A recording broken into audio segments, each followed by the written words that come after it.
Valsad city પોલીસે ફિલ્મી ઢબે કાર રોકી કારમાં બનાવેલા ચોરખાનામાંથી વિદેશી દારૂનો જથ્થો ઝડપી પાડ્યો।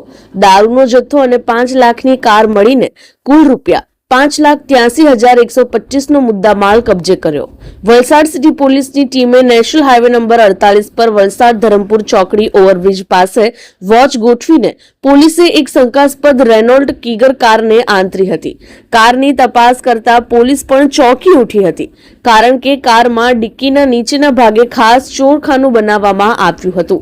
આ ગુપ્ત ખાનામાંથી પોલીસે ભારતીય બનાવટનો વિદેશી દારૂ ઝડપી પાડ્યો છે। વલસાડ સિટી પોલીસની ટીમ ખાનગી વાહનમાં પેટ્રોલિંગમાં હતી તે દરમિયાન મળેલી બાતમીના આધારે ધરમપુર ચોકડી ઓવરબ્રિજ પાસે ટ્રાફિક જામ સર્જીને GJ 15 CP 3572 નંબરની રેનોલ્ટ કીગર કારને રોકવામાં આવી હતી। પ્રથમ દ્રષ્ટિએ કાર સામાન્ય જણાતી હતી, પરંતુ ઊંડાણપૂર્વક તપાસ કરતા કારની ડિક્કીના ભાગે અને તેની નીચે ખાસ બનાવેલું ગુપ્ત ખાનું મળી આવ્યું હતું। પોલીસે આ ખાનામાંથી કુલ 235 બોટલ વિદેશી દારૂ અને વિસ્કીનો જથ્થો જપ્ત કર્યો છે, જેમાં મેજિક મોમેન્ટ્સ અને રોયલ ચેલેન્જ જેવી બ્રાન્ડનો સમાવેશ થાય છે। આ દારૂની કુલ કિંમત રૂપિયા 83,125 આંકવામાં આવી છે। પોલીસે સુરતના વરાછા વિસ્તારમાં રહેતા આરોપી ભરતભાઈ અમીરભાઈ ડાભીની ધરપકડ કરી છે।